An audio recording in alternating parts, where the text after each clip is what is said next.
जय माता दी। घर में तबीयत भी ठीक नहीं थी और शादी भी थी, इस वजह से थोड़ी आवाज़ में चेंजिंग है। अगर आप लोगों को किसी तरह से तकलीफ़ हो रही हो तो प्लीज़ सॉरी।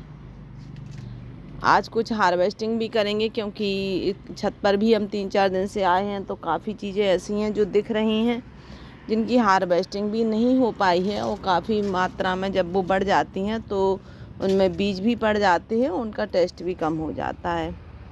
इस वजह से आप लोगों के साथ कुछ हार्वेस्टिंग भी करेंगे और कुछ न्यू टिप्स भी देंगे न्यू हार्वेस्टिंग के साथ। चलिए वीडियो स्टार्ट करते हैं। अगर आपको वीडियो अच्छी लगे तो please like share and subscribe ज़रूर करें। जैसे कि आप देखिए कि कुछ पानी भी नहीं पड़ा मेरे गार्डन में, आज ही पानी दिया है 4 दिन में। और आप देखिए इस टमाटर की कंडीशन, ये कम पानी की वजह से हुआ है क्योंकि जब इसकी ग्रोथ हो रही थी और पानी कम पड़ा और जब मैंने इसमें पानी दिया तो एकदम ये फट गया है।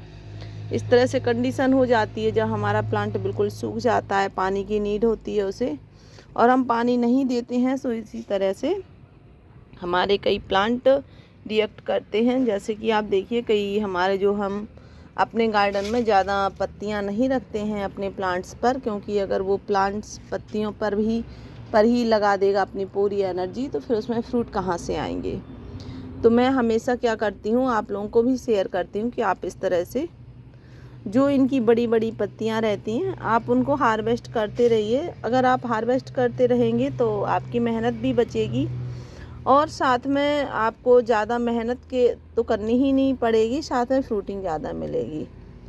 क्योंकि हमारा प्लांट जो है वो पत्तियों पर फोकस ना कर कर हमारे जो फ्रूट बनने की क्रिया है उस पर फोकस करेगा और काफ़ी अच्छी उसकी ग्रोथ होगी। और आप हमारा ये प्लांट देख लीजिए, शायद धूप की वजह से ऐसा हो गया है। एक दिन और रख कर देखेंगे, अगर इसकी ग्रोथ नहीं हो रही है तो फिर इनकी पत्तियां जो हैं, मुझे नहीं लग रहा है कि अब ये सरवाइव करेगा क्योंकि बिल्कुल सूख गया है। लेकिन अगर तब भी ये ग्रोथ करता रहा तो ज़रूर रखूँगी, वरना मैं कल इसे हटा दूँगी। और आप देखिए कि इस तरह से आप अपने जो प्लांट हैं, कोई भी प्लांट हैं, उन पर ज़्यादा पत्तियां ना रहने दीजिए, वेजिटेबल वाले प्लांट पर या फ्रूटिंग प्लांट पर, तभी आपको ज़्यादा मात्रा में फ्रूटिंग मिलेगी। और ये मैंने शेयर किया था आपको अपना सेम का प्लांट, जो मैंने आपसे कहा था कि आप कटिंग कर दीजिए और कुछ नए सीड भी डाल दीजिए जिससे कि आपको अगली फसल जल्दी मिल जाए। और मार्केट में जब महंगी सेम होगी तभी आपको सेम मिलने लगेंगी। और गर्मियों में अब आप देखेंगे कि आपको सेम काफ़ी महंगी मिलेगी। लेकिन अगर आपने इस तरह से जो मैंने बताया था आपको, अगर आपने इस तरह से टिप फॉलो किया है उसका, तो फिर आपको काफ़ी मात्रा में गर्मियों में भी सेम खाने के लिए मिलेंगी।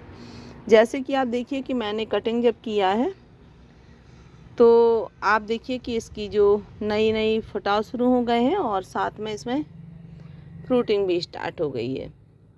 तो इस तरह से सेम में आप अगर जब कटिंग कर देते हैं, जब वो काफ़ी पूरी सर्दियों में हमें वेजिटेबल दे चुका है तो उसकी एनर्जी काफ़ी कम हो जाती है। हम कितनी भी उसे अच्छी मिट्टी दें, खाद पानी दें, एक प्लांट कब तक देगा हमें फ्रूटिंग।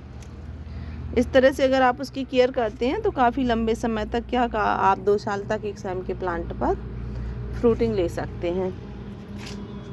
साथ में कुछ टमाटर हैं जो मैंने कुछ तो हार्वेस्ट कर रख लिए हैं।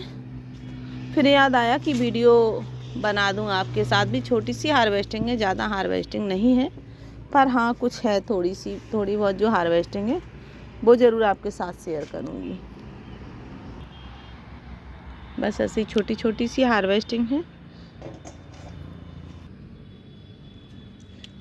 हमेशा आपके गार्डन में अगर छोटी छोटी हार्वेस्टिंग भी हो रही है तो आप उसको कट करते रहिए, जब भी आपको ज़्यादा हार्वेस्टिंग मिलेगी। और शायद मुझे लगता है कि आपको हमारी आज की हार्वेस्टिंग अच्छी लगेगी, क्योंकि कुछ चीज़ें ऐसी हैं कि जो हमें काफ़ी मात्रा में भी मिलने वाली हैं।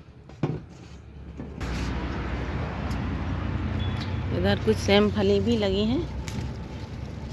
बस अब तो ये पुराना प्लांट है तो रुक रुक कर ही फ्रूटिंग दे रहा है, लेकिन हाँ अच्छी फ्रूटिंग है इसकी अभी भी। मैं इसी तरीके से यहाँ से कुछ ना कुछ तोड़ ही ले जाती हूँ। और इस बार तो मुझे अब मिलने वाली है ढेर सारी जैसे कि पालक है, धनिया है,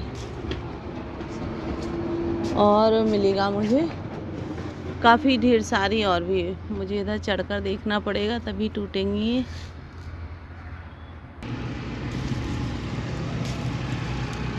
इस तरह से अगर रुक रुक कर भी हार्वेस्टिंग मिलती है तो हमारे लिए अच्छा ही होता है। और हमारे कुछ आप मटर के प्लांट देखिए जो कि बिल्कुल सूख गए हैं। मैं इनको भी हार्वेस्ट कर कर बताऊंगी आपको कि मैंने हार्वेस्ट किए हैं इनमें, और कितने ढेर सारे इसमें सीड भी मिले हैं मुझे, और ये अगली साल मुझे काम भी आएंगे।